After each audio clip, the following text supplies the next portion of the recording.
नको ब्रह्मज्ञान आत्मस्थिती भाव,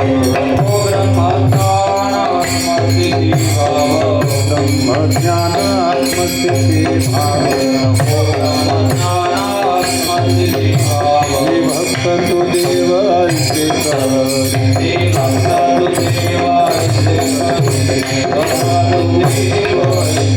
हे दाढी रूप मद गोपिकार मना,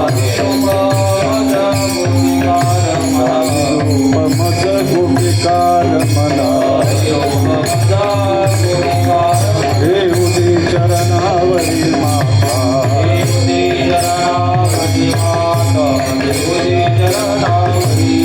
हे पाहिन श्रीमुख दीना निंदन, पाहिन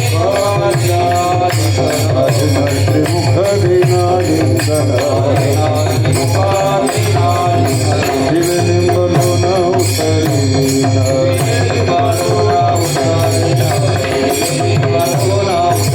हे पुसता सांगेन हित गुज मात, पुसता सांगेन हित गुज मात, ऐसुनी एकांत सुख मोक्ष,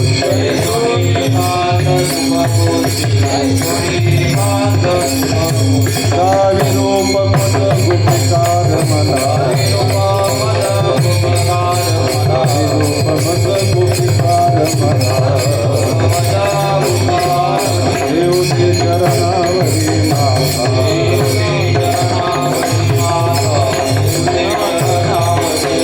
हे तुका म्हणे असे न लावी उशीर,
गायकवाड्याला माहीत आहे ते ठीक आहे ना छोटासा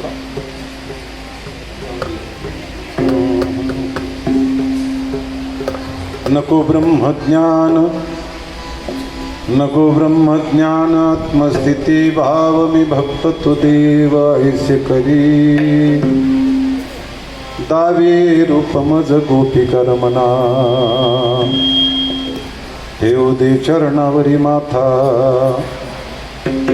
पाहिन श्रीमुख देना लिंगण जिवे निर्मलोन उतरीन दावे रूपमज गोपी कर्मना ठेव दे चरणावरी माथा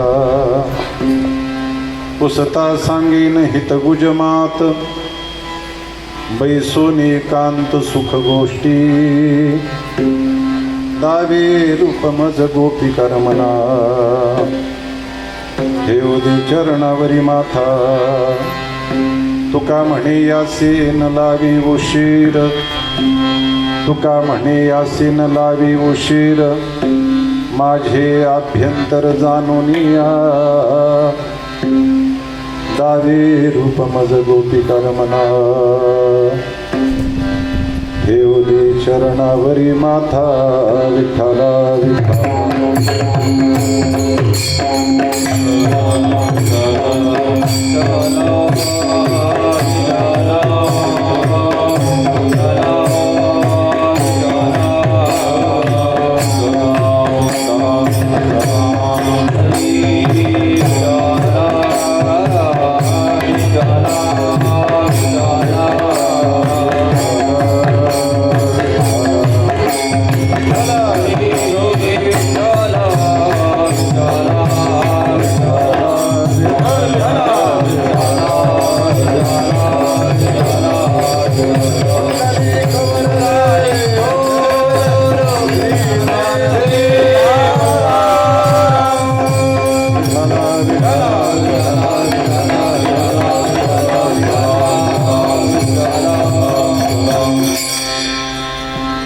नमामि सद्गुरुं शान्तं सच्चिदानन्दविग्रहं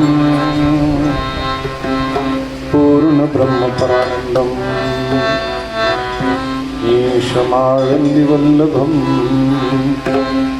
योऽन्तःप्रविश्य मम वाचमिमां प्रसुप्तां सञ्जीवयत्यखिलशक्तिधरस्वधाम्ना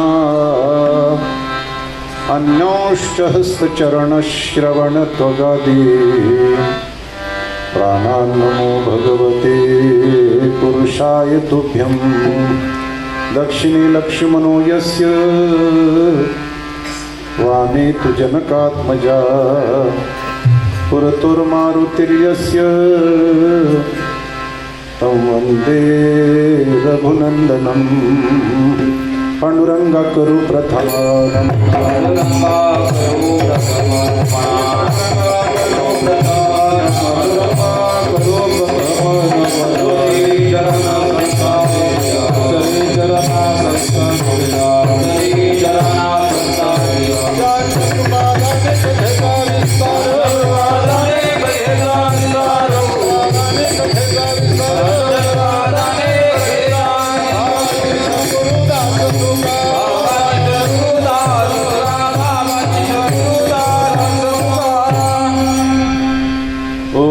ज्ञानेश्वरा करुणा करा दया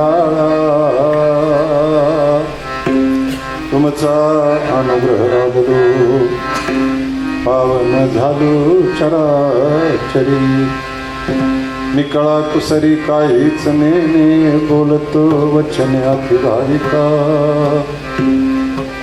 तुमचा अनुग्रह लादलो पावन झालो चराचरी एका जनार्दनी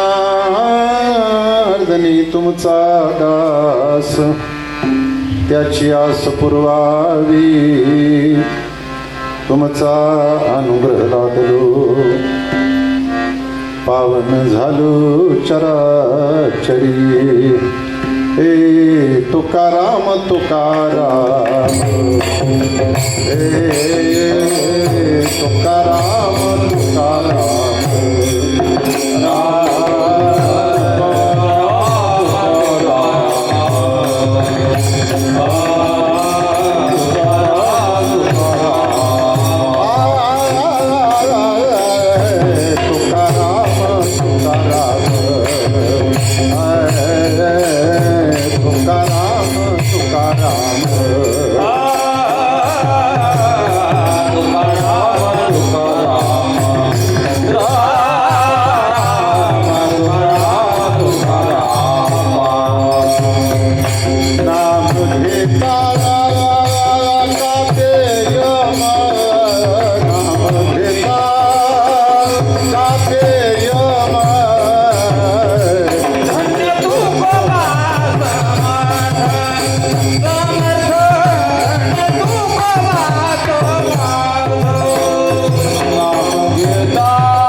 नको ब्रह्मज्ञान आत्मस्थिती भाव मी भक्त तू देव ऐसे करी दावे रूप मज गोपी कर्मना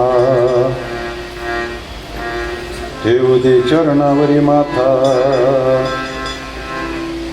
प्रस्तुत स्थळी प्राप्त प्रसंगी दहिगाव या पवित्र क्षेत्रामध्ये राघवेंद्र सरकार ठाकूर प्रभू रामचंद्राच्या पवित्र दरबारात प्रभू रामचंद्राच्याच जन्म उत्सवाच्या निमित्ताने प्रगट दिनाच्या निमित्ताने म्हणा भगवान पांडुरंगरायाच्या कृपेनं संत ज्ञानोबराय तुकोबराय यांच्या कृपाशीर्वादानं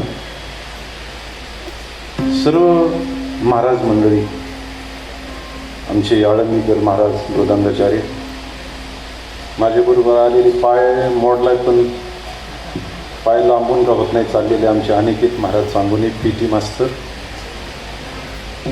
ज्यांची श्री भागवत कथा आहे का रामकथा श्रीमद भागवत कथा आमचे हरिभक्तीपरायण आदरणीय जाधव महाराज तसेच हरिभक्तीपरायण आमचे माने महाराज या गावचं भूषण आमचे हरिभक्तीपरायण भाऊसाहेब महाराज अन्नाट आमचे वारंगे महाराज बरोबर आहे कोलंगे लक्षात राहत आमचे हरिभक्तीपरायण कोलंगे महाराज हरिभक्तीपरायण आमचे शहाजी महाराज हरिभक्तीपरायण गोपीनाथजी महाराज त्यांचे शेजारचे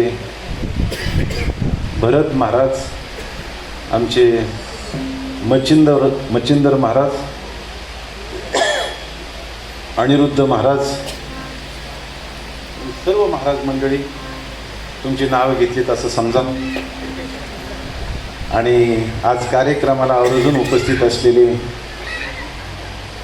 अहमदनगर कृषी उत्पन्न बाजार समितीचे माजी सभापती मला काही नाव आठवणार अभिलाष पाटील घिगे तसेच आमच्यावर सर्व महाराज मंडळ खूप प्रेम करणारे आमचे हरिभक्तीपरायण प्रकाश आबा मस्के आणि सर्व तुम्ही आदरणीय मंडळी सर्वांच्या प्रमुख उपस्थितीमध्ये ग्रामस्थाच्या अनमोल सहकार्यानं संपूर्ण होत असलेला हा नामसप्ताह या नामसप्ताहातली आजची दिवसाची म्हणजे उपांत्य सेवा आपल्या भाषेत जागराची सेवा सर्व ग्रामस्थांच्या वतीनं आमचे डॉक्टर मस्के साहेब यांनी माझ्याकडे दिलेली आहे. आपल्या समोर सेवेसाठी निवडलेला अभंग जगदवंदनीय जगमान्य महाराष्ट्रभूषण देहू निवासी श्रीमंत श्री तुकाराम महाराज यांचा 5 चरणाचा देवाकडे मागत असताना आपल्या आवडीचे विषय मागत असताना आपल्या आवडीच्या विषयाला प्रतिबंध करणारी जी गोष्ट आहे ती नको म्हणणारा हा महाराजांचा अभंग आहे. विठाला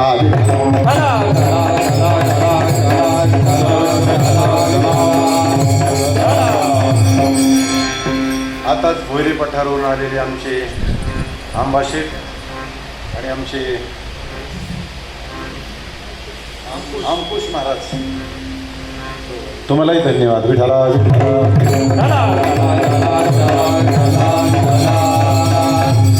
बंदिस्त असून सुद्धा ज्यांनी सुंदर साऊंड सिस्टीम लावली ते आमचे गायकवाड साहेब.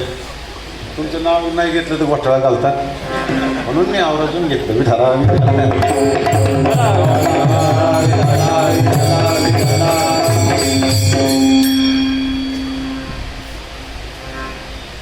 आपल्या आवडीचा विषय मागत असताना आपल्या आवडीच्या विषयाला प्रतिबंध करणारी जी गोष्ट आहे ती नको म्हणणारा महाराजांचा अभंग आहे. या अभंगाचा सरळ अर्थ असा आहे. महाराज म्हणतात देवा मला ब्रह्मज्ञान नको ब्रह्मज्ञानानं प्राप्त होणारी आत्मस्थिती सुद्धा नको तर मी भक्त आणि तो देव ही स्थिती कायम ठेव अभंगाचं पहिलं चरण.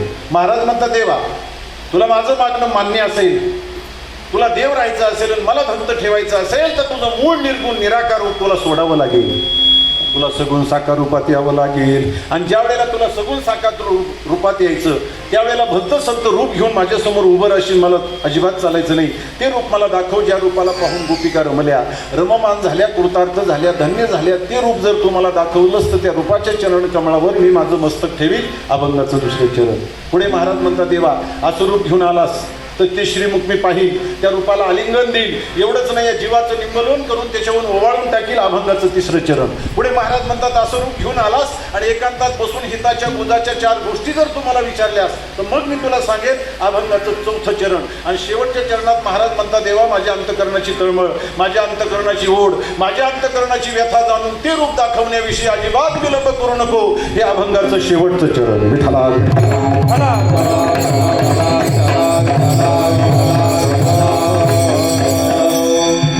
हा झाला अभंगाचा शब्दशः सरळ अर्थ. शहाजी महाराज तुमचं नाव घ्यायचं राहिलं पण मध्येच ऐका. हा झाला अभंगाचा शब्दशः सरळ अर्थ. अभंगाच्या 5ही चरणाचा सरळ सरळ अर्थ मी तुम्हाला सगळा सांगितला. आता तुम्हाला झोपायला काहीच हरकत नाही, खुशाल झोप. पुन्हा म्हणायला नको, 2 चरण ऐकले, पाठीमागच्या 2 चरणात डोळा लागला, आज काही काढायला नको. नाही झोपणार आज, कारण अजून ती व्हायचंय, त्याच्यामुळे आज नाही झोपणार तुम्ही. विठाला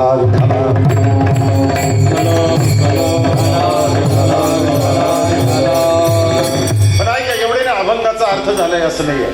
महाराज ब्रह्मज्ञान नको म्हणतात. प्रश्न असा आहे, जे ब्रह्मज्ञान महाराज नको म्हणतात त्या ब्रह्मज्ञानाचा आणि मनुष्यत्वाचा काही संबंध नाही का?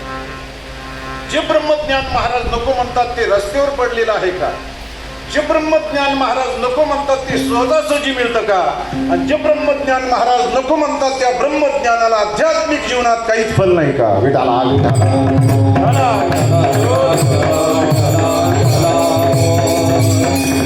तुम्हाला सांगतो, ब्रह्मज्ञानाचा आणि मनुष्यत्वाचा काही संबंध नाही असं म्हणता येणार नाही. उलट पक्षी ब्रह्मज्ञानाचा आणि मनुष्यत्वाचाच संबंध.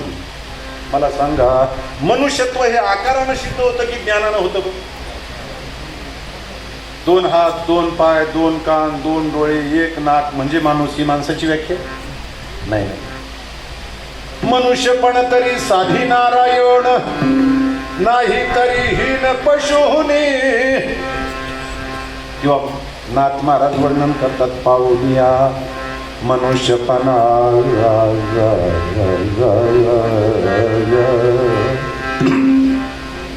जोन साधी ब्रह्मज्ञाना, तो लांडा गर्धव जाना, कुछ भी न दो पाई. पाहुनिया मनुष्यपण जोन साधी आत्मज्ञान, तो श्वान सुकरा परिसहीन माणूस पण त्या नाही. किंवा महाराज म्हणतात, पुच्छ नाही पादच्या मनुष्य परी कुतरी, मनुष्य परी कुतरी, मनुष्य परी कुतरी, पुच्छ नाही पादच्या मनुष्य परी कुतरी, मनुष्य परी कुतरी, मनुष्य परी बुझना हे बाल जारी, बुझना हे बाल जारी, मनुष्य परी उतरी, मनुष्य परी उतरी, मनुष्य परी उतरी, बुझना हे बाल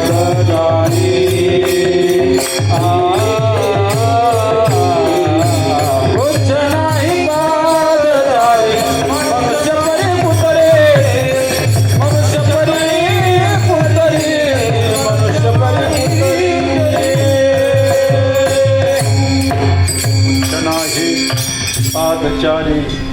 मनुष्य परी पुतरी. आता त्याचं वर्णन जास्त विस्तार करण्याची गरज नाही, तुम्ही सुज्ञ माणसं आहेत. महाराजांना काय म्हणायचं? किंवा महाराज म्हणतात, ए नाही तरी काय थोडी, नाही तरी काय थोडी,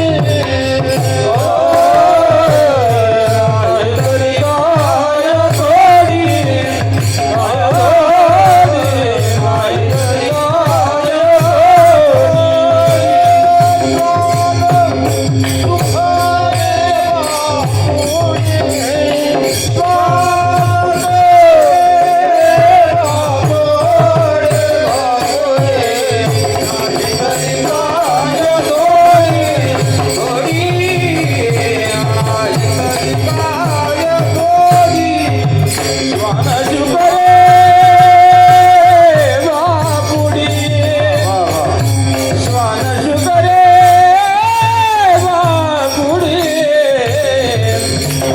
नाहीतरी काय थोडी, काय थोडी, नाहीतरी काय थोडी. नाहीतरी काय थोडी. श्वान सुंदरे बापुडी, ज्ञान वाचून जीवन जगणारे बाकीचे का कमी आहेत का?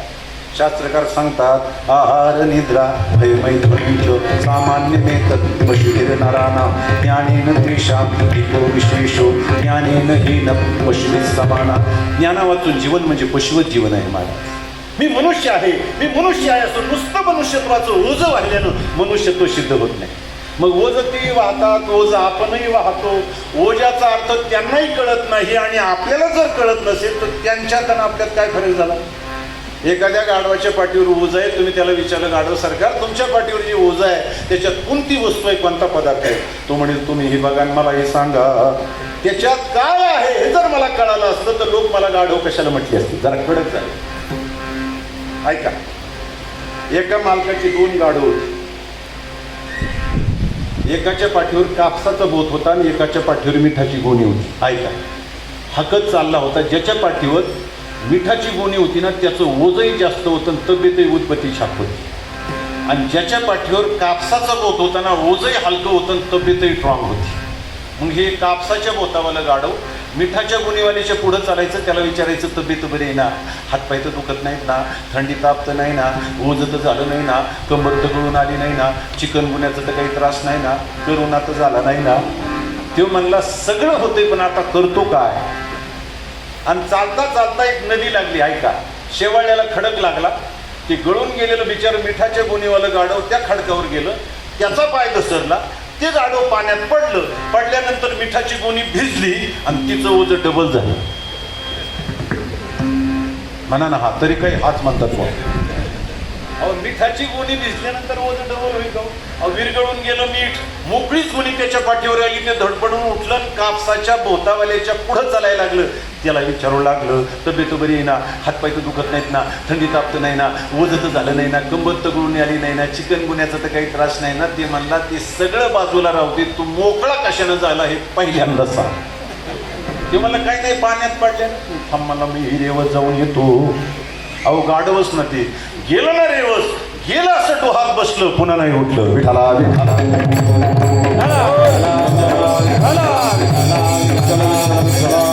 ओझ्याचा अर्थ त्याला कळाला असतं तर ते परत गेलं असतं का? नाही, ओझं वाहणं एवढंच त्याचं काम आहे. ओझ्याचा अर्थ त्याला कळत नाही. महाराज म्हणतात आपल्याला जर कळत नसेल तर मग काय फरक आहे? वाया मनुष्यपणा,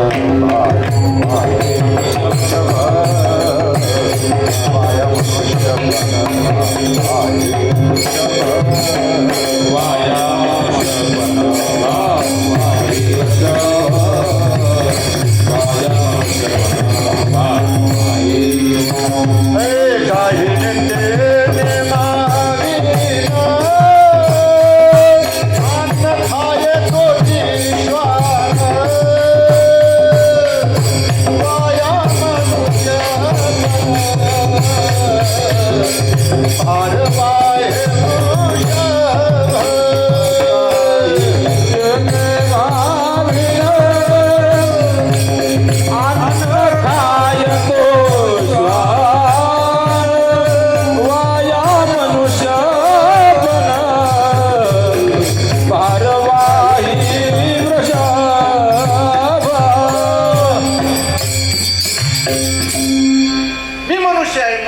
नुसतं ओझं वाहणं ते बैलासारखं आहे. महाराज मी मनुष्य आहे असं ओझं वाहून मनुष्यत्व सिद्ध होत नाही. ज्ञान असेल तर मनुष्यत्व सिद्ध होतंय. ब्रह्मज्ञानाचा आणि मनुष्यत्वाचा जर एवढा नीट संबंध आहे तर महाराजांना असं का म्हणावं, नको ब्रह्मज्ञान ती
नको ब्रह्मज्ञान आत्मसिद्धी भाव मी भक्त सुदैवायचे करी मी भक्त सुदैवायचे करी आयचे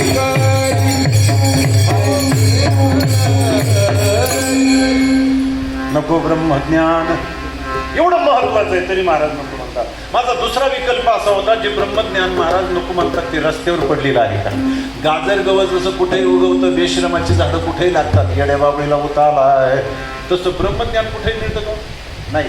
मग म्हणले हिंदुस्थानात मिळत नसेल, आफ्रिकेत, अमेरिकेत, रशियात, नाही, ब्रह्मज्ञान तसं कुठंच मिळत नाही. ब्रह्मज्ञान मिळण्याचं एकमेव ठिकाण आहे, ऐका. गुरु तेथ ज्ञान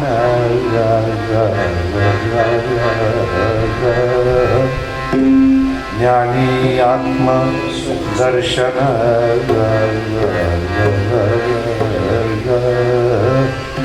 दर्शनी समाधान अति जैसे. किंवा महाराज म्हणतात ते ज्ञान बैगा बरवे जरी मनी आधी आणावे तरी संताया भगावे सर्वश्रेसी तद्विद्धी प्रणिपातेन परिप्रश्नेन सेवया उपदेक्षन्ति ते ज्ञानम ज्ञानिनस्तत्वदर्शिनः. ब्रह्मज्ञान मिळण्याचं एकमेव ठिकाण म्हणजे संत आहे महाराज. संता वाचून आतापर्यंत कुणालाच मिळालं नाही, आज मिळत नाही आणि भविष्यात कधीच मिळणार नाही. मग मला सांगा, संत सहजासहजी भेटतात का? नको त्याची भेट सहज होती बाबा, उठलं की जय हरी. संत सहज नाही भेटत. व्याघ्र सिंहाचे तुद जोडी चंद्रामृतय हाता चढे परी हरिप्रियाचे भेटी ना तुडे हे दुर्लभ गाढे मनुष्या. एखाद्या वेळेला वाघिणीचं सिंहिणीचं दूध मिळेल पण संत नाही भेटणार. आता वाघिणीचं सिंहिणीचं दूध प्राप्त करणं तरी का सोपं आहे का महाराज? ती का शिळी आहे का? केव्हा पायात पाय गुतवला कसला दार काढायचं? कधी दार काढा की गरीब बिचारी ती शिळी, आणि ती गरीब म्हणून तर तिचा मुलगा देवाला आवडला. कुणाचा? शिळीचा. कुठल्या तरी नगर तालुक्यातल्या देवानी मागितलं का या वेळेला भक्तकवाड्याचा, हातीचा, वाघाचा? नाही. अश्वन्नैव गजन्नैव व्याघ्रन्नैव च नैव च आजो पुत्रं बलिं दद्यात् देवो दुर्बल घात घातो. म्हणतो घोड्याचं नको, हत्तीचं नको, वाघाचं तर नकोच नको म्हणतो. त्याला माहितीये वाघाचं मागितलं ना तर भक्तही माघारी यायचं नाही, माझी भक्ती शिल्लक राहायची नाही. देव सुद्धा दुर्बलाचा घातक आहे. शिळीचं दूध सोपं आहे महाराज, वाघिणीचं दूध सोपं नाही.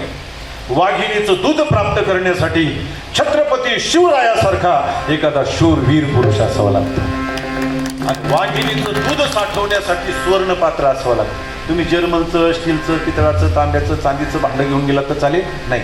ते दूध एवढं प्रभावी आहे, त्याच्यात एवढी पावर आहे, एवढी ताकद आहे की बाकीच्या कुठल्याही पात्राला ते छिद्र पाडून निघून गेल्याशिवाय राहणार नाही. आणि माझ्यावर विश्वास नसेल तर तुम्ही कधी प्रयोग करून बघा. वाघिणीच्या दुधाचा करतात तुमचे चेहरे सांगतात ना, विठाला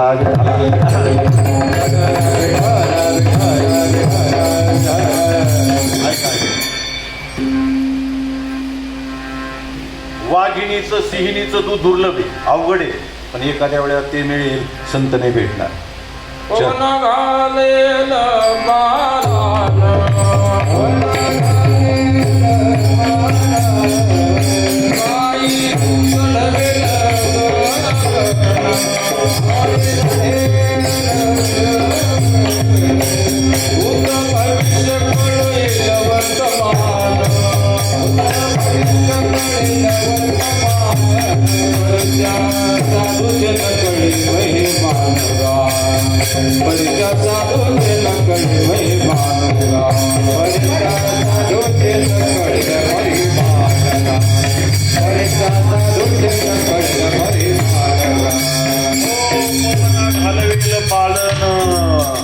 पायी चढवेल गगन भूत भविष्य कळोईल वर्तमान परित्या साधूची न कळे महिमान. महिमान सांगितलं इथं, आणि इथं महाराज म्हणतात भेट संतांची अवघड आहे. चंद्रामृत मिळेल आहे की नाही? व्याघ्रसिंहाची दूध जोडी चंद्रामृतही हातात. चंद्रामृत सुखे सेववेद आस्था जाता रवी पाया तेरा सागर बरे त्या साधूची भेटी न होईल का शिष्याने भेटली ते साधू. चंद्राचा अमृत चकोर पक्षाला मिळू शकतं ते वेचिते मनमवाळी चकोरत लगे. चंद्राचा अमृत कदाचित माणसाला मिळेल पण संतांनी भेटणार. असता जाता रवी धरवेल उगून मावळतीला चालेला सूर्य त्यालाही पकडता येईल. आता सूर्याला पकडणं सोपं आहे का मार? ती का कोंबडी आहे का? एका मुलाच्या हातून कोंबडी सुटली म्हणतात भाऊ. त्याच्या आईनं बघितलं मार मार त्या मुलाला मारू लागली. शेजारी धावत पळत आले. तिने येऊन हिला पकडलं आणि विचारलं एवढं मारायला काय झालं? मग हिनं सांगितलं याने कोंबडी सोडून दिली. मी देत का नाही कुठं जायला लागली तुमची असल्यानंतर परत येईलच ना. हिनं सांगितलं आमची असती तर कशाला मारलं असतं. तसं सूर्याला पकडणं सोपं आहे का महाराज? सोपं नाही. पण या सूर्याला अनेक लोकांनी अनेक वेळेला या हिंदुस्थानात थांबवलं पकडलं. त्या पैठणला एक सती होऊन गेली. आपल्या मालकाला खांद्यावर घेऊन निघाली होती. अंधारी रात्र होती आणि मांडवी ऋषीला चोर म्हणून राजानं सुळावर दिलं होतं. तो सूळ काही तिला दिसला नाही आणि जाता जाता खांद्यावरच्या पतीचा धक्का त्या सुळाला लागला. सूळ हल्ल्या गेला आणि वर असलेल्या मांडवी ऋषीला अतिशय वेदना झाल्या. मग त्या मांडवी ऋषीने तळतळून शाप दिला ज्याचा कोणाचा याला धक्का लागला असेल त्याला सूर्य उगवल्याबरोबर मृत्यू प्राप्त होईल. हा शाप त्या सतीनं ऐकला आणि ऐकल्यानंतर ती मांडवी ऋषीला उद्देशून म्हणते महाराज पण सूर्य उगवला तर ना. विठाला विठाला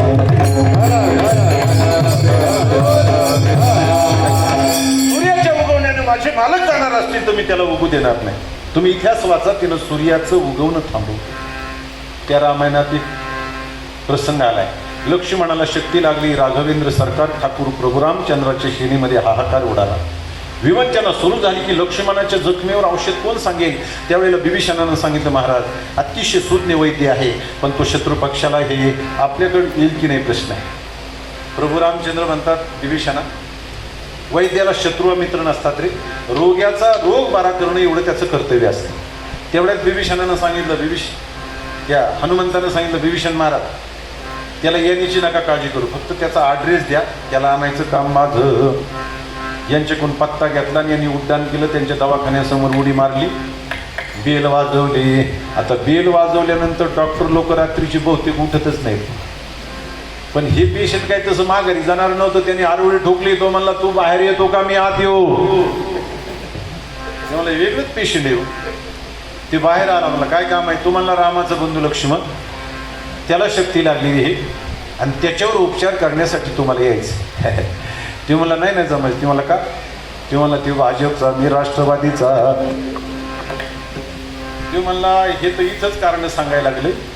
तिथे गेले आणखी काही कारण सांगेल. मग याला एकट्याला नाही न्यायचं. मग त्या हनुमंतानं काय केलं त्याच्या घरासहित दवाखान्यासहित उचललं आणि सगळंचे सगळं प्रभू रामचंद्राच्या समोर आणून मांडलं. ते पाहिल्यानंतर राघवानं पाहिलं विचारलं अरे हनुमंता तुझं डोकं फिरलंय की काय? म्हणजे काय झालं? अरे मी तुला सुषेण वैद्याला आणायचं सांगितलं होतं का त्याचं घर? तो म्हणला महाराज तुम्ही सांगितलं होतं हेही बरोबर आहे आणि मी केलं हे सुद्धा बरोबर आहे. म्हणजे कसं मी एकट्या सुषेण वैद्याला आणलं असतं. त्यांनी लक्ष्मणाला पाहिलं असतं. पाहिल्यानंतर सांगितलं असतं माझं तपासायचं थर्मामीटर घरीच राहिलं. तर आपल्याला कुठं जायला नाही यायला एवढा वेळ होता. इंजेक्शन राहिलं गोळ्या राहिल्या सलाईन राहिले काही सांगू नये म्हणून दवाखान्यासहित आणले. राघवाला ते पटलं. ते सुषेण वैद्याने लक्ष्मणाला चेक केलं सांगितलं लक्ष्मण उठेल पण एक अट आहे. काय? सूर्य उगवण्याच्या पूर्वी जर द्रोणागिरीची वल्ली कोणी आणली तरच हा उठेल. हिरवी उठणार नाही. मग तुम्ही डोकं लावा. लक्ष्मणाला शक्ती लागली हिंदुस्थानच्या दक्षिण टोकाच्या पलीकडं आणि वल्ली आणायची उत्तर टोकाहून. हे काय चहा पाव खाऊन आतपाव झालेल्या माणसाचं काम आहे का महाराज? राघवाने विचार केला हे काम केलं तर माझा हनुमंत करू शकेल म्हणून हनुमंताला आज्ञा केली. हनुमानजीने काय मनोजवं मारुती पुल्लेवेगं जितेंद्रियं बुद्धिमत्तां वरिष्ठं वातात्मयं वानरयूथमुख्यं श्रीरामदूतं शरणं प्रपद्ये. हनुमानजी गेले द्रोणागिरीची प्रार्थना केली. त्यांनी काही ऐकली नाही. मग वल्ली द्रोणागिरीवरच हे ना. मग हनुमंताने विचार केला हा द्रोणागिरी पर्वतच उचलून घेऊन जावे. तो पर्वत हातावर घेतला. वायुवेगानं परत निघाले. ते नेमके नंदीग्रामावरून चालले ते जिथे भरत तपश्चर्या करत बसला होता. माझे प्रभू रामचंद्र वनात गेले तर मी अयोध्येत नाही जाणार. माझे प्रभू रामचंद्र वल्कले परिधान केलेले आहेत तर मी सुद्धा वल्कले परिधान केले. त्यांनी जटा असणाऱ्या राखलेली आहे मी सुद्धा जटा वळवी. माझे प्रभू रामचंद्र जमिनीवर झोपतात मी सुद्धा जमिनीवर झोपेल. काय बंधू प्रेम आहे महाराज. प्रभू रामचंद्र 14 वर्षे वनात गेले तर भरतानं त्याच्या गादीला स्पर्श केला नाही. त्याच्या पादुका डोक्यावर घेतल्यानं भरत 14 वर्षे त्या पादुकाची सेवा करत बसला महाराज. आणि आपण तर रोज रामायण ऐकतोय. थोरला भाऊ पंढरपूरला गेला की धाकटा त्याच्या गंजीतल्या पेंड्या उपशित विठाला.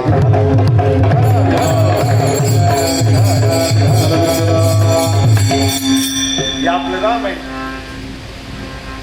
आणि मग हनुमंताला वरून जाताना पाहिलं. भरताने विचार केला कुणीतरी राक्षस असला पाहिजे, माझ्या राघवावर संकट घेऊन चाललेला असावा, असा विचार भरताच्या मनात आला. त्याने एक राम नामांकित बाण काढला आणि त्याच्या दिशेनं सोडला. त्या बाणाची मर्यादा म्हणून हनुमानजी खाली आली. आपल्या बाणानं खाली पडलेला राक्षस कोण आहे हे पाहण्यासाठी ज्यावेळेला भरतजी जवळ गेले त्यावेळेला त्यांच्या कानावर शब्द पडले, हरे राम राम सीता राम राम हरे राम राम राम सीता राम राम राम हरे राम राम राम सीता राम राम. हे भजन ऐकलं भरताला पश्चाताप झाला. कोणीतरी राम सेवक हे राम भक्त आहे, माझ्याकडून विनाकारण याला परिश्रम झाले. भरतजी जवळ गेले, हनुमानजी जवळ गेले. भरतजी जवळ गेले, हात जोडले आणि विनंती केली, महाराज आपण कोण आहात, कुठून आलेला आहे, चालेलं काय आहे, आपल्याला कुठं जायचं आहे. त्यावेळेला हनुमंतानं स्वतःचा परिचय दिला, मी रामाचा सेवक आहे, माझं नाव हनुमंत आहे. लक्ष्मणाला शक्ती लागली म्हणून द्रोणागिरीची वल्ली घेऊन चाललोय. हे ऐकल्यानंतर भरताला आनंदही वाटला आणि दुःखही वाटलं. आनंद याचा वाटला की 14 वर्षाच्या नंतर का होत नाही रामाची वार्ता सांगणारा दूत मला भेटला, मी भाग्यवान. आणि दुःख याचं वाटलं की लक्ष्मण मूर्छित. पण हनुमानजी ने विचारा, आप कौन है? आप रघुकुल वाले दिख रहे क्यों? मुझे रघुकुल वाला नीचे ला सकता है, दूसरा कोई नहीं ला सकता. भरताने सांगितलं, हनुमान जी वो गुनेगार भरत मैं हूँ, जिस भरत के वास्ते मेरे पिता को स्वर्ग में जाना पड़ा, जिस भरत के वास्ते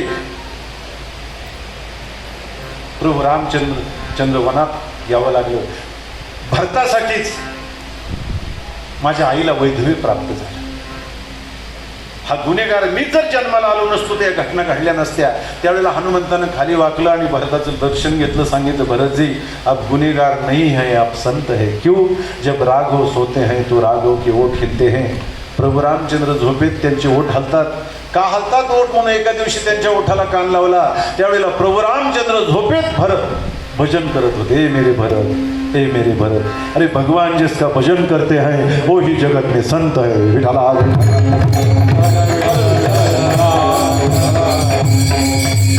बराच वेळ दोघांचा संवाद झाला. भरतानं विनंती केली, महाराज आतापर्यंत जसं माझ्यासाठी थांबलात आणखी थोडा वेळ थांबा. का? मी माझ्या अयोध्येतल्या मातींना स्त्रियांना इथं बोलवतो. तुमच्या मुखानं राघवाचं कुशल त्यांनी ऐकल्यानंतर त्यांना बरं वाटेल. ही विनंती हनुमानजीने मान्य केली. सगळ्याला बोलवलं. मग हनुमानजीने त्यांना सगळं रामायण सांगितलं. माझी प्रभूची भेट कशी झाली, मी सुग्रीवाशी मैत्री कशी करून दिली, वानर सेना कशी जमा केली, मग सीतेचा शोध कसा लावला, समुद्रावर सेतू कसा बांधला, मग युद्धाला कशी सुरुवात झाली, लक्ष्मणाला कशी शक्ती लागली, इथपर्यंत रामायण सांगितलं. आणि सांगण्यामध्ये बराच वेळ निघून गेला. वेळ निघून गेल्याचं भान हनुमानजीला झालं. हनुमानजी ताडकन उठून उभे राहिले. ते म्हणजे मला आता गेलं पाहिजे हो, मी जर वेळेवर गेलो नाही तर सूर्य उगवेल आणि सूर्य उगवला तर लक्ष्मण उठणार नाही. त्यावेळेला लक्ष्मणाची पत्नी उभी होती तिथं. काय नाव तिचं? उर्मिला. त्या उर्मिलेनं सांगितलं, हनुमानजी एवढी गडबड करण्याचं काही कारण नाही का? ही उर्मिला उभी आहे तोपर्यंत सूर्याची माय व्याली नाही म्हणजे उगवायला. विठाला.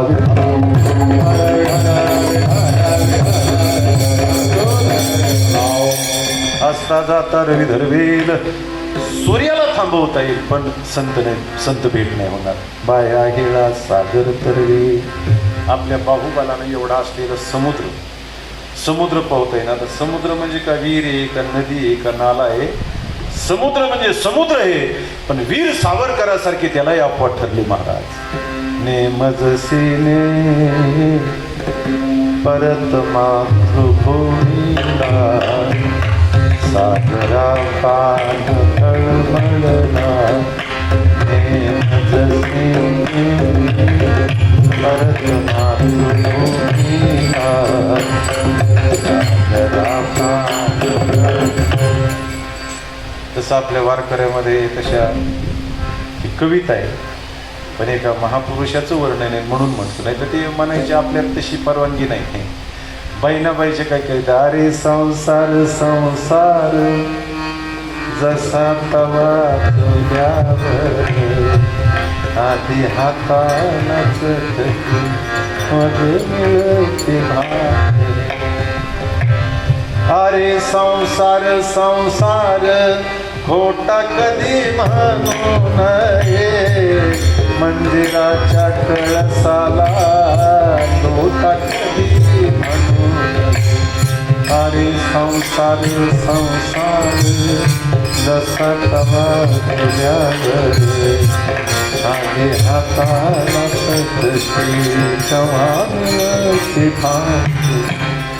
तसं वीर सावरकर त्यालाही अपवाद ठरले, समुद्र पाहता येईल पण संत नाही भेटणार, म्हणून महाराजाला म्हणावं लागलं बहु अवघड आहे म्हणा.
आहे संत भेटी.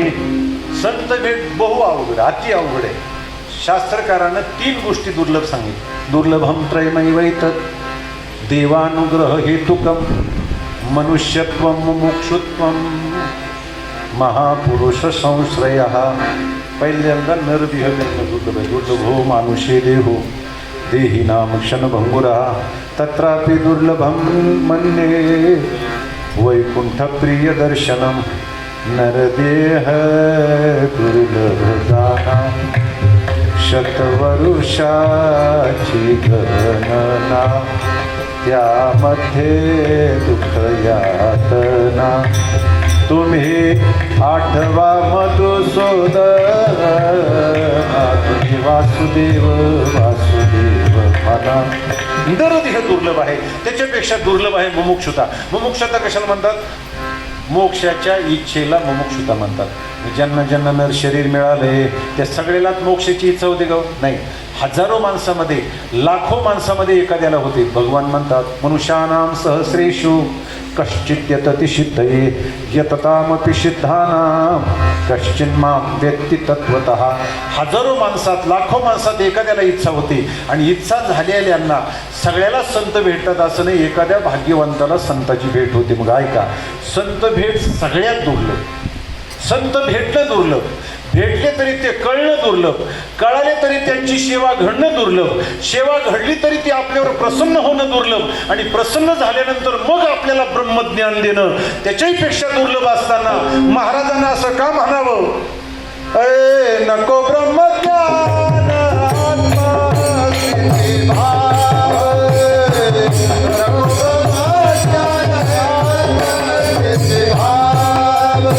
नको ब्रह्मज्ञान आत्मस्थिती भाव.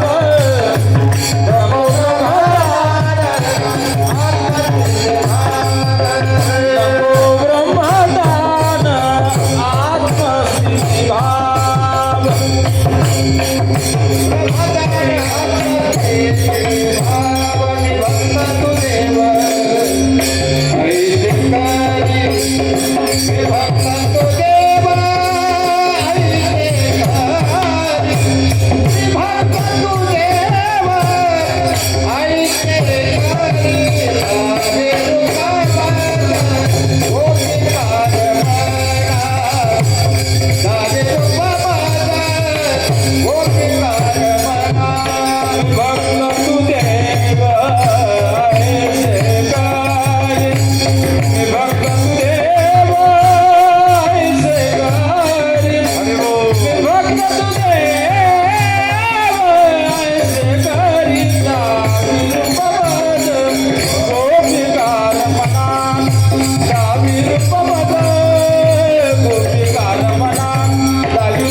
असं दुर्लभ आहे तरी महाराज नको म्हणतात.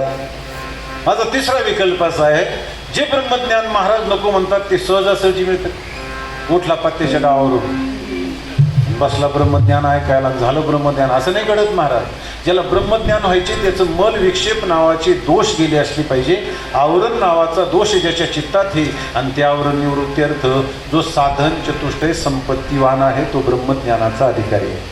आता तुम्हाला सगळ्याला माहिती आहे साधन चतुष्टय संपत्ती म्हणजे काय माहितीच आहे तुम्हाला. विवेक, वैराग्य, समाधी, षटक, मुमुक्षुत्व याला साधन चतुष्टय संपत्ती म्हणतात. विवेक म्हणजे सत्संगतीने आत्मा अविनाशी व क्रियारहितातून तद्व्यतिरिक्त सर्व विनाशी व चंचल आहे अशा प्रकारच्या निश्चयाला विवेक म्हणतात. वैराग्य म्हणजे इहलोकापासून ब्रह्मलोकापर्यंत अनुकूल मानलेल्या भोगाविषयी होणाऱ्या त्यागाच्या विषयी वैराग्य म्हणतात. समाधी षटक म्हणजे शम, दम, श्रद्धा व परम समाधान तितिक्षाला समाधी षटक म्हणतात. शम म्हणजे परमार्थास प्रतिबंधक अशा बाहेर इंद्रियकाचा निग्रह याला शम म्हणतात. दम म्हणजे शम म्हणजे परमार्थास प्रतिबंधक अशा बाहेंद्रिकाचा निग्रह करणे याला शम म्हणतात. दम म्हणजे इंद्रियाचा निग्रह करणे याला दम म्हणतात. श्रद्धा म्हणजे वेदांत वाक्य गुरु यांच्या ठिकाणी असलेल्या अत्यंत विश्वासात श्रद्धा म्हणतात. उपरम म्हणजे विहित कर्माची साधने श्रीधन पुत्रादिक यांचा विधीपूर्वक त्याग करून संन्यासादी ग्रहण करणे याला उपरम म्हणतात. समाधान म्हणजे मनाची एकाग्रता झाली असता जी स्थिती प्राप्त होते त्याला समाधान म्हणतात. तितिक्षा म्हणजे शीतोष्ण सुखदुःख हे कष्टा वाचून सहन करणे याला तितिक्षा म्हणतात. कळलं ना तुम्हाला मागच्याला? मग कळणं कठीण, कळालं तर पटणं त्याच्यापेक्षा अवघड. पटलं तरी अंगावर बांधणं अवघड आणि बांधल्यानंतर मग ब्रह्मज्ञान होणं त्याच्यापेक्षा अवघड असताना तरी महाराज म्हणतात नको ब्रह्मज्ञान आत्मदेवे भाव, नको ब्रह्मज्ञान आत्मदेवे भाव.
ब्रह्मज्ञान, ब्रह्मज्ञान हे अधिकाऱ्याला प्राप्त होतं, अनाधिकाऱ्याला प्राप्त होत नाही. आणि एवढं दुर्लभ असताना तरी महाराज नको म्हणतात. आणि माझा चौथा विकल्प असा होता, जे ब्रह्मज्ञान महाराज नको म्हणतात त्या ब्रह्मज्ञानाला आध्यात्मिक जीवनात काहीच फल नाही, ते निष्फल आहे म्हणून नको म्हणतात का? तर तसंही म्हणता येणार नाही. कारण मोक्षासारखं श्रेष्ठ फल कशाचं आहे? ते ज्ञान जयाचे हाते तोची समर्थ मुक्ती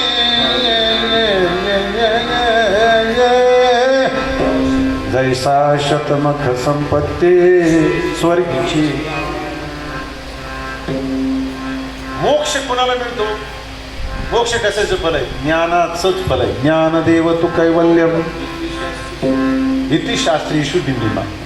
ज्ञानेविन मोक्ष नाही हा सिद्धांत, वेद बोले हात उभा. ज्ञाना वाचून मोक्ष मिळत नाही. शास्त्रकार सांगतात दानेन पानेन तू कंदलेन स्नानेन शुद्धेन तू चंदनेन मानेन तृप्तीर्न तू भोजनेन ज्ञानेन मोक्षम न तू मुक्तनेन.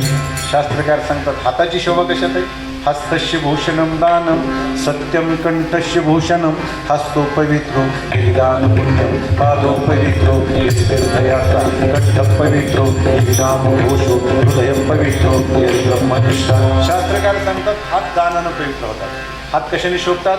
सोन्याचे कंकण घातल्याने हात शोभत नाहीत, हात दानानं शोभतात. आता मी दानाचं महत्त्व सकाळपर्यंत जरी सांगत राहिलो तर तुमच्यावर काहीच परिणाम व्हायचा नाही. आता दाता फक्त पंचांगात राहिला. कुणाचं पंचांग. दात्याच तेवढाच दाता राहिला. शतेषु जायते शूरः सहस्रेषु पंडितः वक्ता दश सहस्रेषु दाता भवती मानवा. 100त एखादा शूर असतो, 1000त एखादा पंडित असतो, 10,000त एखादा वक्ता असतो आणि दात्याची तर वांगच असते महाराज. दाता मिळतच नाही. इतके कंजूस माणसं इतके कंजूस आहेत काय सांगत. ते स्वामी महाराजांनी आपल्या मालिकेत लिहिलंय ते उष्ट्या हाताने काळवा सुद्धा हाणत नाहीत का. 4-2 भाताचे शीत व्हायला जाते. इतके कंजूस माणसं. मी परवा सांगितलं एक असंच असणार. दान नाही, धर्म नाही, कीर्तन नाही, प्रवचन नाही, काही नाही, अव्यक्त निराकार नाही जे आकार. असं जीवन जगलेलं. गावातले काही लोक पंढरपूरला निघाले, त्याला बळच गाडीत कोंबले नेलं पंढरपूरला. आणि तिथं गेल्यानंतर हे स्नानाला गेले. देवाने विचार केला आपलं गिराईक नाही, इथं आले जरा परीक्षा घ्यावी. वासुदेवाचा वेश धारण केला आणि त्याच्याजवळ गेले. दान पावली वासुदेवाला. पाटील 1 रुपया. ते म्हणला वासुदेव बाबा इथं कशाचे पैसे. म्हणला कपडे वगैरे सगळे रूमवर राहिले. म्हणला आणि इथं कसे पैसे. तुम्ही माझ्या रूमवर आला तर देऊन टाकेल 1 रुपया. ते म्हणला ठीक आहे तुमच्या रूमवर येईल. गेला वासुदेव निघून. तो निघून गेल्यावर हा म्हणला काय मूर्ख वासुदेव आहे, मी कुठं बडव्याच्या इथं उतरलोय, कोकणत्या मठात उतरलोय. ये रूमवर म्हणलं की येईन. म्हणला आता माझा रूम याला कसं काय सापडेल. पण याला काय माहित सगळे खोली नंबर याच्याकडे असतात. ते स्नान करून रूमवर गेलं, कपडे घालून गंध लावतोय न लावतोय तर वासुदेव दारात हजर. ते म्हणलं याला कोणी सांगितलं असेल गो. कोणीतरी टाळकऱ्याने काम केलं. पण हे काही कमी नव्हतं. महाराज 1 रुपयाचे दान न करता 60 वर्ष जगलं होतं. ते म्हणलं वासुदेव खरं समजा गाडी खर्चीपुरती पैसे आणले, ती एक्स्ट्रा काही पैसे आणले नाही. तुम्ही जर माझ्या गावी आलात दहीगावला तर 1 रुपया देऊन टाक. ते म्हणलं ठीक आहे तुमच्या गावाला येऊ. तो गेला निघून. तो निघून गेल्यावर हा म्हणला काय मूर्ख वासुदेव आहे, माझ्या गावी येण्यासाठी 200 रुपये लागतात आणि जाण्यासाठी 200 लागतात. आता 400 रुपये खर्ची घालून 1 रुपयात याला कसं काय परवडेल. पण याला काय माहीत हा स्वातंत्र्य सैनिक हे, याला खर्ची वगैरे लागत नाही. 2-4 दिवस पंढरपुरात राहिलं, घरी आला, संध्याकाळी झोपला. सकाळी उठून ब्रश करत होता. तिकडं सोलापूर रोडला त्याला ते दिसला. टोपी ते कपडे तो वासुदेव म्हणला मेलगडे हे तर आलं म्हणला. आता तर सांगायला काहीच नाही. म्हणला रुपया तर द्यावा लागेल आणि मला जीव गेलेला परवडेल पण पैसा गेलेला परवडायचा नाही. पुळपुळ खाली आला, ब्रश धुतला, गुळणा केला मंडळीला. म्हणला हे बघ ते वासुदेव पंढरपूरपासून माझा पाठलाग करतोय. आतापर्यंत अनेक कारणं सांगितली पण आता सांगायला काहीच नाही. त्यापेक्षा रुपयाचा द्यावा लागेल म्हणला आणि मला तर ते काही शक्य नाही. त्यापेक्षा एक काम करतो म्हणला, मी मेल्यासारखं करतो, तू रडल्यासारखं कर. आता तीही त्याचीच पत्नी होती, तिचा या अभ्यास स्वतःच ना भाऊ. हे मेल्यासारखं पडलं ना, बारीक श्वास घ्यायचं आणि तिने रडायला सुरुवात केली. आता त्या रडण्याच्या तारा तर तुम्हाला माहिती आहे. माझ्या बाबानं कधी बिडी विकत घेतली नाही ना, म्हणजे दुसऱ्याच्याच वाटल्या. दुकानची उधारी दिली नाही तेही बुडव. आमंत्रणाची वाट पाहिली नाही पंक्ती पठाणच. एक माता भगिनी तुम्ही स्वतः रडताना ऐकलं होतं. ती म्हणायची माझ्या बाबाच्या ताटात कुत्र जेवलं तर कधी हाड मानला नाही ना हो. मी म्हणलं ते शुद्धीवर असलं तरी ना विठाला.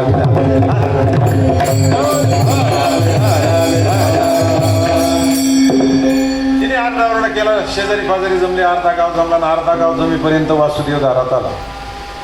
गर्दी पाहिली, लोकांना विचारलं काय झालं काय झालं. लोकांना सांगितलं पाटील गेले.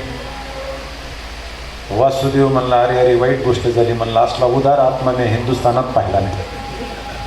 तर आलोयच तर अंत्यविधीच करून जातो. त्याला वाटलं असं म्हणले तरी उठान, तरी ते उठाना. सगळी लोक जमली तरी उठाना. आंघोळीला उचललं तरी उठाना. नवे कपडे घातले तरी उठाना. ज्याच्यावर बांधून येतात त्याला काय म्हणतात, ताटी तिरडी काय असं, त्याच्यावर झोपिलं तरी उठाना. सुतुळीने आवाळला तरी उठाना. तिकडे येड्या बाबळीत नेला तरी उठाना. सरपणावर मांडला तरी उठाना. वरून सरपण रचलं तरी उठाना. डालडा टाकला, रॉकेल टाकलं तरी उठाना. काडी लावली, चटके बसायला लागली तरी उठाना. शेवटी वासुदेवालाच दया आली. त्याने सांगितलं पाटील पैसा सुटला. ते मला हे काय पाठ्या उठला. विठाला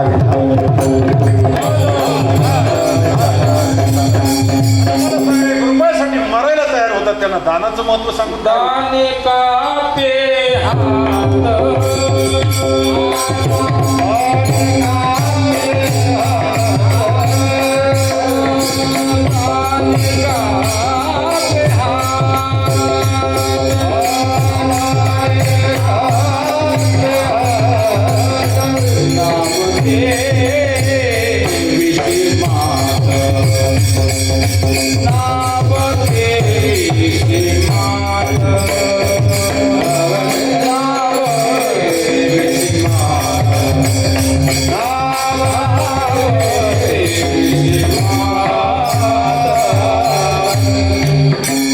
गाणे कापे हात देवीशी माता दान नाही होत महाराज.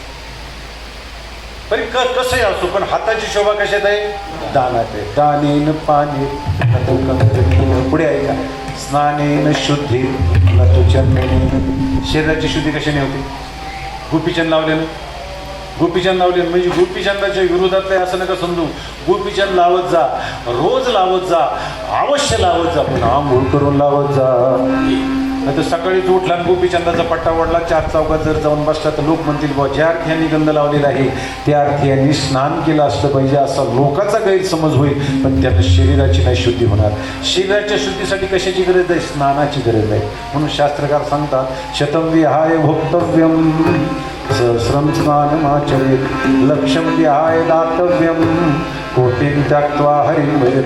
100 कामं सोडावेत माणसानं जेवावं, 1000 कामं सोडावेत त्यानं स्नान करावं, 1,00,000 कामं सोडावेत त्यानं दान करावं आणि कोट्यवधी कामं सोडून त्यानं भगवत भजन करावं. विठाला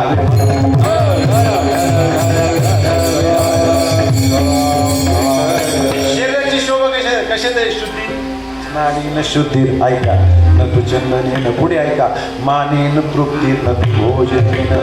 माणसाची तृप्ती जेवणानं होती की मानाने होते? इकडे मी इकडं ह तुम्हाला विचारतो, माणसाची तृप्ती जेवणानं होती की मानानं होते? जेवणानं होते असं तुमचं म्हणणं आहे. तुम्हाला 25 लोकांना आमंत्रण देतो या आमच्या आश्रमावर जेवायला. तुम्ही एवढे गंभीर होऊ नका, मी नेतच नाही तुम्हाला. माझीच पंचायत आहे, तुम्हाला कशाला न्यायला लागलं? फक्त ह म्हणा.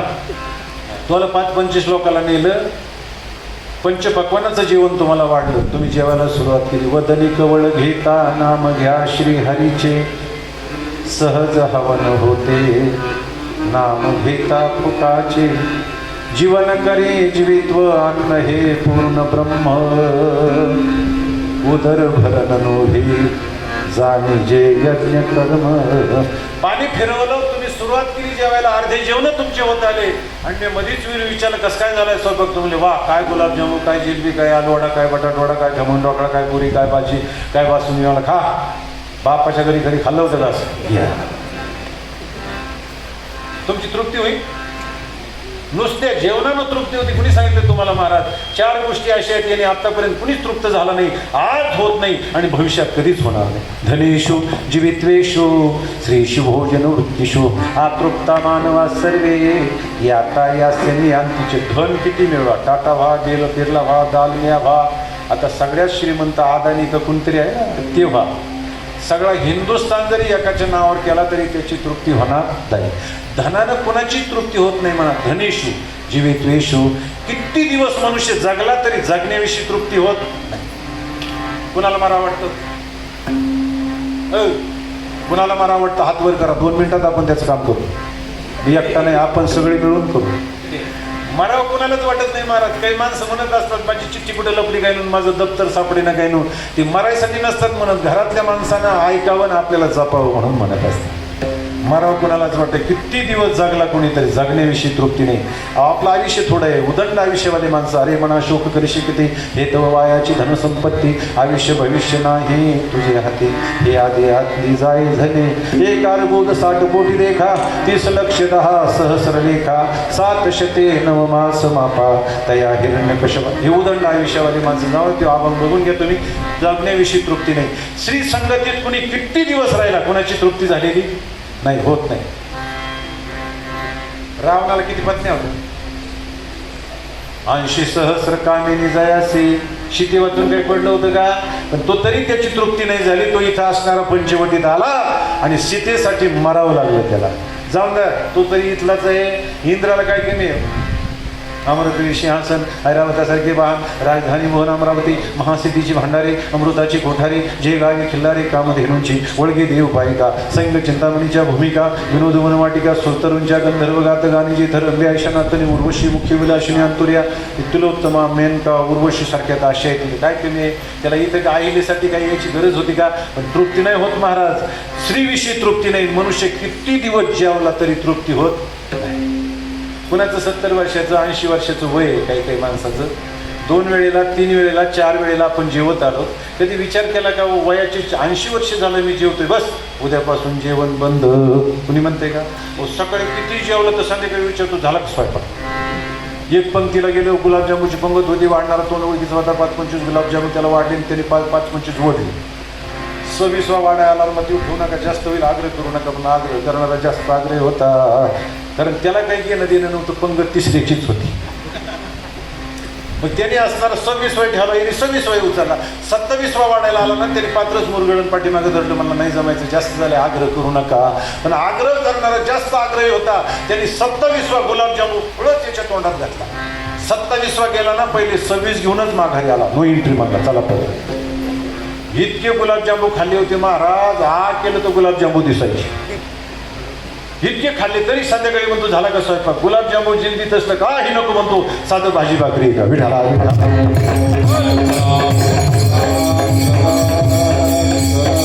याच्यासाठी तुम्हाला सांगत होतो, माने न तृप्तीर नको भोजन. नुसते जेवणाने तृप्ती होत नाही, मानासही जेवणाने होती. तुम्हाला दुसरं उदाहरण देतो. तुम्हाला 5-25 लोकांना बोलून तुम्ही आलात, तुमच्या पुढे साधं भाजी भाकरीचं जेवण वाढलं आणि तुम्ही जेवायला सुरुवात करणार तेवढ्यात तुमच्या समोर हात जोडून उभं राहिलं आणि तुम्हाला म्हणलं गरीबाची भाजी भाकरी गोड करून घ्या. तुम्हाला सांगा, पहिल्या गुलाबजामुन जिलबीनं तुमची तृप्ती होईल का मागच्या भाजी भाकरीनं होईल? भाजी भाकरी होईल. नुसत्या जेवणानं तृप्ती होत नाही, मानासहित जेवणानं होते. भिकाऱ्याला फिकून भाकरी वाढणारी समाजात फार माणसं आहेत महाराज, पण त्याला आपल्या शेजारी बसून त्याच्या पाठीवरून हात फिरून प्रेमाने जीव घालणारी माणसं समाजात फार कमी आहेत.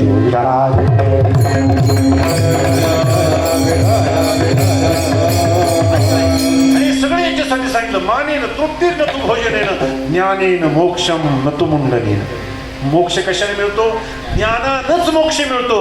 मग ज्ञानाला जर मोक्षासारखं श्रेष्ठ फल आहे तर महाराज असं का म्हणतात? नको ब्रह्मज्ञान आत्मसिद्धी भाव, नको ब्रह्मज्ञान आत्मसिद्धी भाव, आत्मसिद्धी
तरी महाराज ब्रह्मज्ञान नको म्हणतात. आता नको का म्हणतात एवढं उत्तर द्यायचं ना, आपली सेवा समाप्त करायची.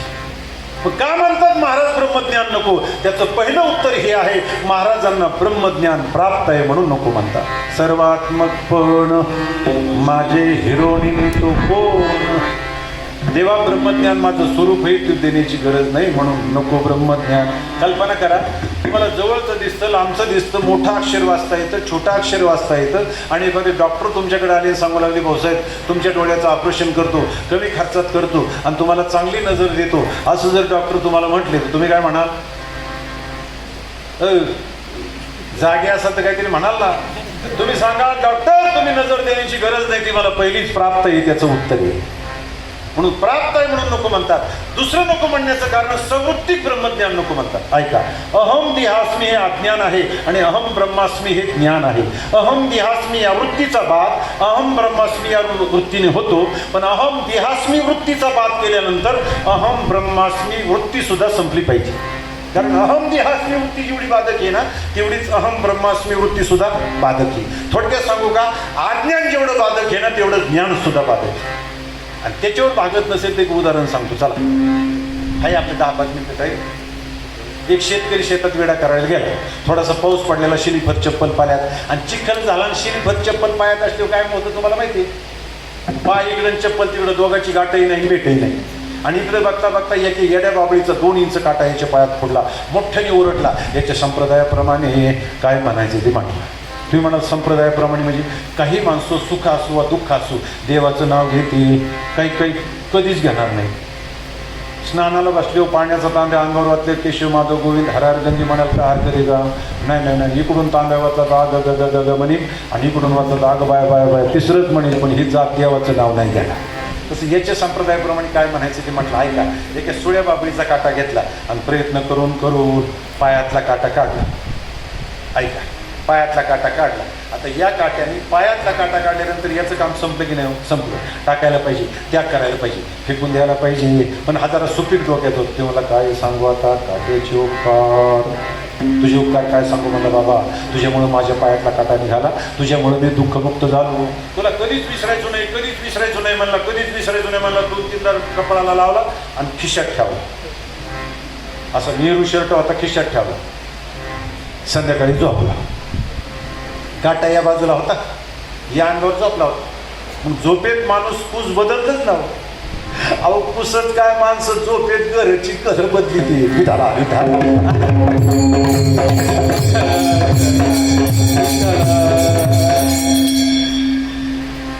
काही काही महाभागा शेत महाराज आतल्या वडीत झोपली ना सकाळी पुढच्या वडीत उठते.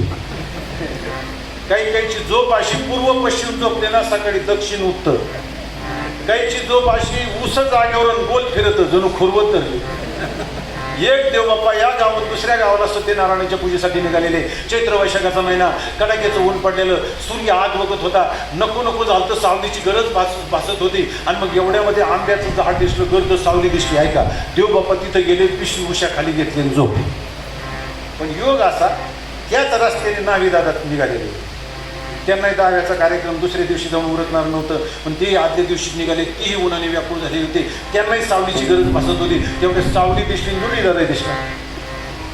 ते नावी दादा त्यांच्या शेजारी गेले, पिशवी उशाखाली घेतली आणि झोपले. पण दोघांच्या झोपी फिरक्या मारा. त्या फिरक्या झोपीमध्ये याची पिशवी त्याच्या उशाखाली आणि त्याची पिशवी याच्या उशाखाली. बदलले ना 7 पाय. 2 तासाची विश्रांती घेतली, काही गडबडीने उठली, आपापल्या डोक्याखालची पिशवी घेतली आणि गेली. आता तिथे गेल्यानंतर देवपाणी चौरंग मांडला, पाठ मांडला, ते दाम्पत्य पूजेला बसवलं आणि पिशवीत हात घातला तो वस्तारा. ती कातर ते कांगवा. लोकांना विचारलं देवबाई काय भानगड आहे? ते म्हणजे झोपीची भानगड. विधाला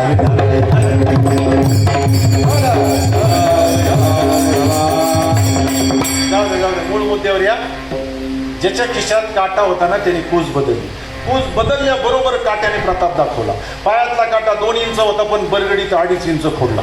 मोठ्याने ओरडला. घरातली सगळी मंडळी जागी झाली. काय झालं काय झालं म्हणला. काटा.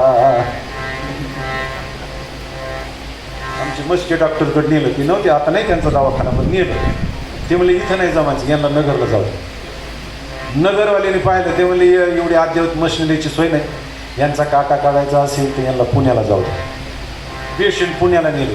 पुण्याच्या डॉक्टरने चेक केलं, सांगितलं हे बघा प्रयत्न आमचे नशीब तुमचं. आता प्रयत्न आमचे नशीब तुमचं म्हणजे माणसाने कधीच काय समजलं. डॉक्टरचं पहिलं काम असणार त्याला धीर देत जाऊ, तू चांगला होशील, आमकं दमकं डमकं.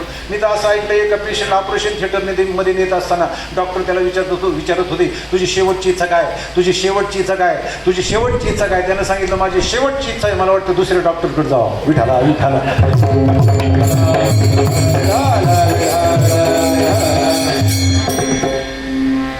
आठवली म्हणून सांगतो. एक पेशंटला ऑपरेशन थिएटरमध्ये नेलं. त्याला ते टेबलवर झोपवलं आणि ते झोपल्यावर ते उठलं. खिशातून पैसे काढले आणि पैशाचं बंडल मोजायला लागलं. डॉक्टरच्या डोळ्यात पाणी आलं. ते म्हणले अहो भाऊसाहेब त्यांनी विचार केला ऑपरेशनच्या अगोदर पैसे देणार पहिलेच पैसे.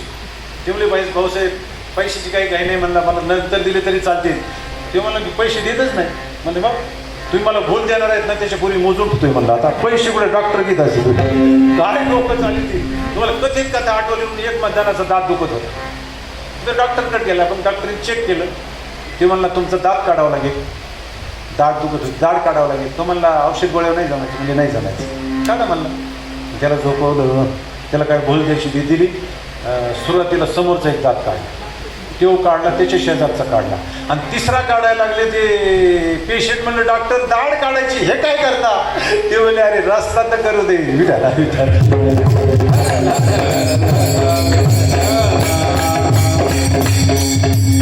तसं यांना सांगितलं यांचा काटा काढायचा असेल तर यांना मुंबईला जावं. पेशंट मुंबईला गेले. मुंबईच्या डॉक्टरने चेक केलं, सांगितलं बघा यांचं ऑपरेशन करावं लागेल, आणि ऑपरेशन करून काटा काढावं लागेल तर 2 लाख रुपये खर्च येईल. बरोबरच्या माणसानं सांगितलं 2 काय 2.5 येऊ द्या, पण काटाच काढा. आम्ही वेगळा नका अर्थ करू. मग त्याला ॲडमिट केलं, त्याचं ऑपरेशन केलं. ऑपरेशन करून काटा काढला. व्यवस्थित होण्यासाठी 6 महिने लागले. ऐका, 6 महिन्यानंतर ठणठणीत झाला, असंच मुखानं गावाकडे आला. मित्रमंडळीची भेट झाली. मित्रांनो विचारलं रामराम भाऊसाहेब. म्हणजे रामराम. कधी आले? मला कालच आलो. कसं काय झालं ऑपरेशन? म्हणजे व्यवस्थित झालं. आणि खरं सांगा भाऊसाहेब, पहिला काटा बरा होता का दुसरा? आपला मूळ मुद्दा इथे, पहिला काटा बरा का दुसरा?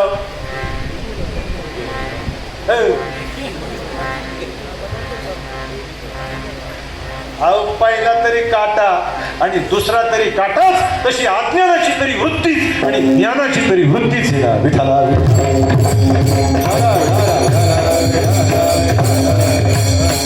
तुका म्हणे अहम ब्रह्म आडले ओढे भ्रम, आडले ओढे भ्रम, आडले ओढे भ्रम. म्हणे अहम ब्रह्म आडले ओढे भ्रम, आडले ओढे भ्रम, आडले ओढे भ्रम.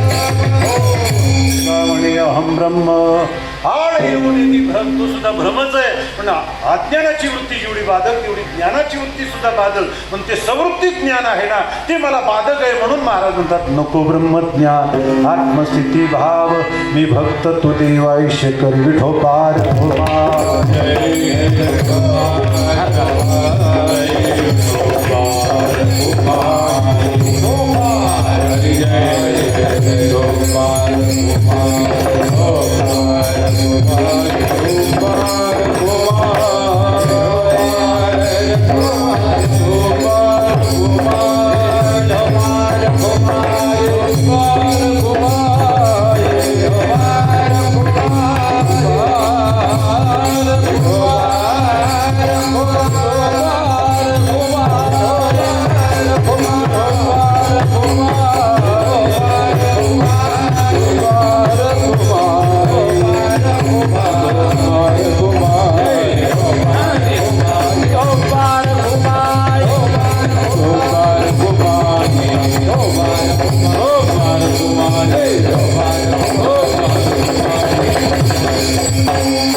सगळ्याची परवानगी घेऊन फक्त 2च मिनटं घेतली.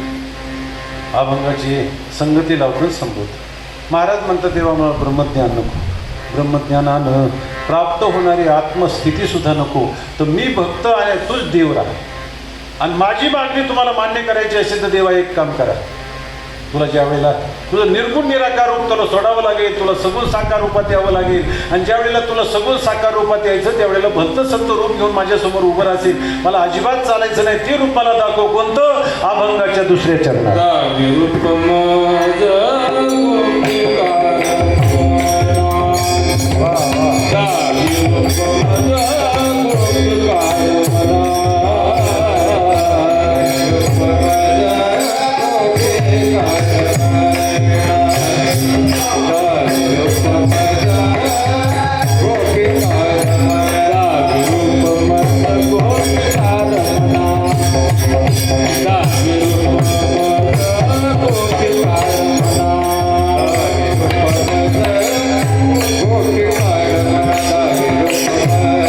Oh,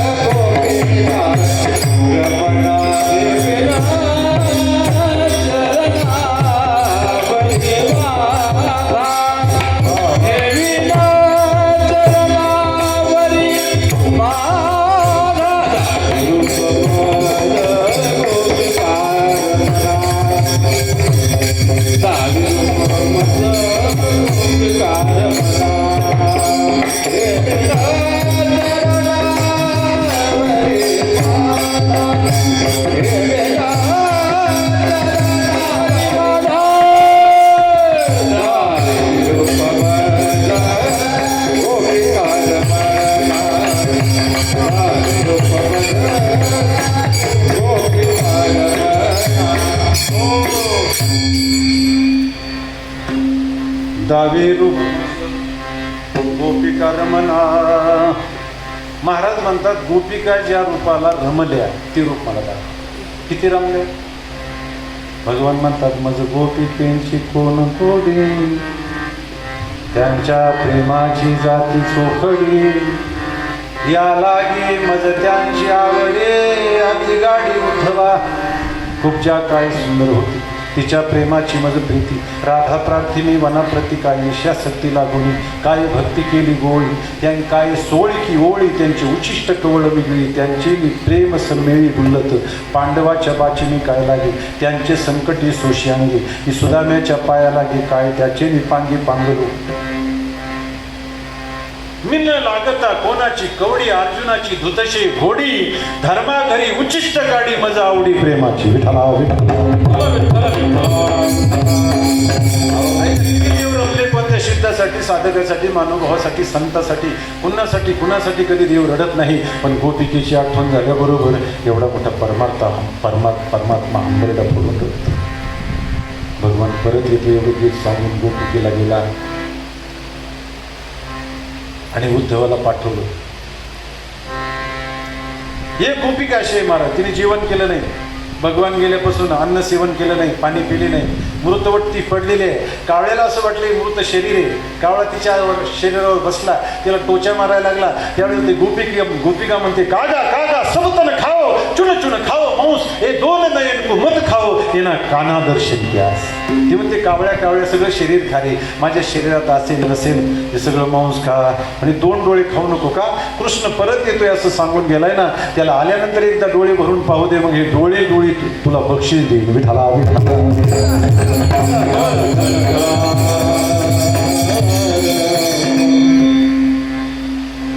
जाऊ द्या, आपल्याला वेळ नाही, वेळ संपलेला आहे. गोपिकाच्या रूपाला अतिशय रमल्या, असं ते साजिर गुजिर रूप मला दाखवदावे. रूप मज गोपिका रमणा, देवरी शरणावरी माता ज्ञानेश्वर.